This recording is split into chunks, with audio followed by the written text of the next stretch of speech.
Hey boys and girls, Mr. Gann back with you again for your new art project, and we're going to continue a little bit more with the lines. We're also going to introduce a new art word to you, and it's called shapes. And I call this art project Disappearing Lines and Shapes. So here's some different kinds of lines, and you may want to use some of these when you go to make your design today. Okay, you kind of know what a line is. A line is something that starts here and ends here. A shape is, a lot of times it's made with a line. Like you can look at this heart. If you look closely, there's a line on the outside here, and it's connected, and it connects to it, and that's how you make a shape. Okay, sometimes with color though, you may not have an exact shape. Okay, like if I was just gonna do a painting, you don't always have an exact shape. You might just have colors and it's still a shape, even though it may not be a circle, it may not be a rectangle. It can just be like a design. It can still be a shape. But these are some common shapes that usually when people say, hey, give me a shape, they're going to say circle, triangle, rectangle. Okay, I just want you to know, there's different kinds of shapes. They don't always have to be one of these kind of shapes. It can be a different shape. You'll see, like in my picture that I made, you'll see that I made some different shapes. They're not any of these shapes, but we still call them shapes in art class.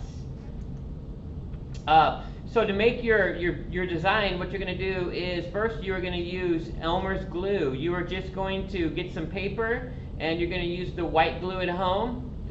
Most of them are called Elmer's glue or just white glue. You're going to make your lines on your paper. I know it's probably hard for you to see, but on this piece of paper that I made, it was a small piece of paper, and I put different kinds of lines on it, kind of like we did with the spaghetti lines, and I just did different kinds of lines, okay? And that's your first step you're going to do. But after you do this step with all the lines, you're going to have to wait for your glue to dry. It may take up to 6 hours. Mine took about 4 or 5 hours to dry. So you can work on your other schoolwork and then come back and finish it later, okay? And how you're going to finish it is you are going to add shapes of color, okay? And the title of this art project is called Disappearing Lines. When you make your lines, here, because it's white glue on white paper, you're probably not gonna, you're gonna kind of see them kind of disappear, like mine disappeared a little bit. They're hard to see, right?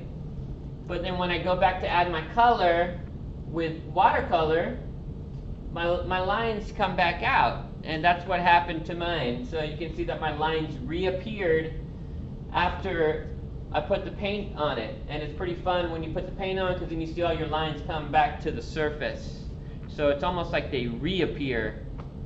If you have to use crayon, that's fine. I would just recommend using one color for your lines and then different colors for your shapes.